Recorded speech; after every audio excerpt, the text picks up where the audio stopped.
Howdee-haie guys, I'm a little bit late, well a lot bit late with June's wrap up, so I thought I'd just hurry up and get round to it. It's because I've been doing a lot of pre-recording and uploading, editing them, or editing them and then uploading them has kind of been a bit hectic, so everything, oh I've just slapped myself out, so everything's kind of been delayed.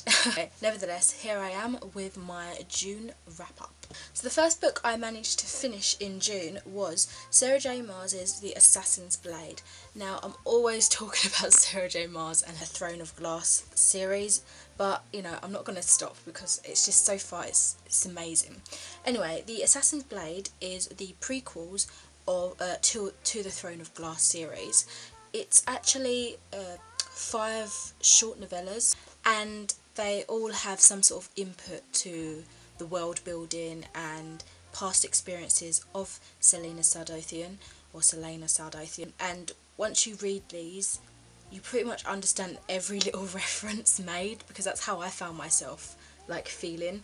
I read this before reading The Crown of Midnight, so I read the first book, then I read this, and then I read the second book, and I just felt like, oh my god, how much references have I missed, because I was pointing out every little detail, like, oh my god, that's from that, she means Sam, da da da da da da da, and I'm now definitely Team Sam Courtland. Even though circumstances have happened, I'm still rooting for you, Sam. Yeah, this was absolutely great. I think my favourite story was the last one. I think that's The Assassin and the Empire, just because that's where everything just goes off, everything happens, and oh my god, I don't think I've cried so much at a book in so long. Like this, it was amazing and you should pick it up, and I would definitely recommend reading this before the series, but obviously sometimes, like in my case, that wasn't possible because I didn't realise that was there was novellas before until I heard about the 5th one coming out. So yeah, Assassin's Blade, you should totally read it.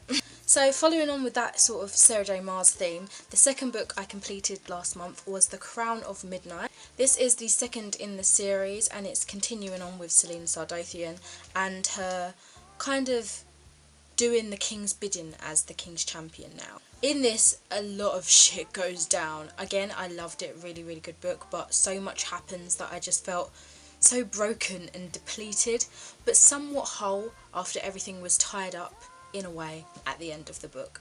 It was a really good read and I thoroughly enjoyed it. Now the third book I read was by Holly Black and it's Dull Bones.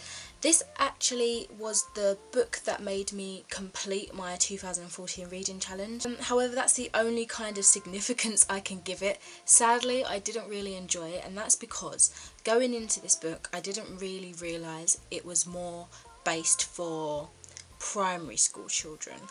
As soon as I started reading it, I was just like, this feels not as advanced as I thought it was going to be.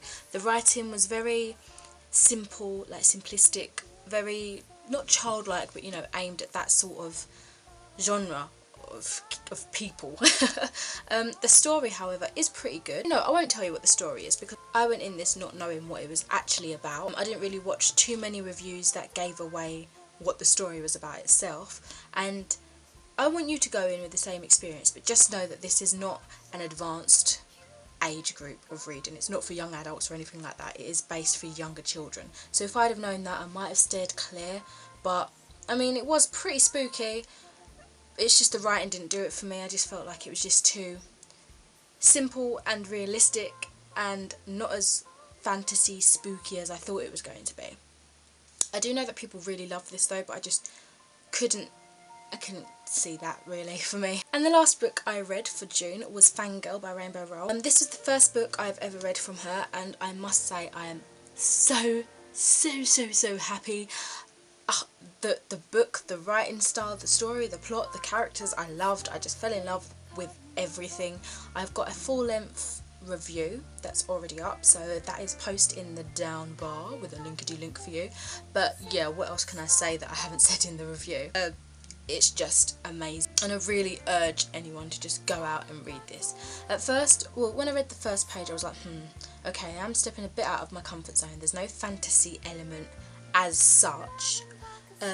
It's not like the main theme, so will I enjoy it? But oh my god, I loved it. I really, really loved it, and I think you guys will too. So that's all for my June wrap up, and I will leave you to it now. Bye.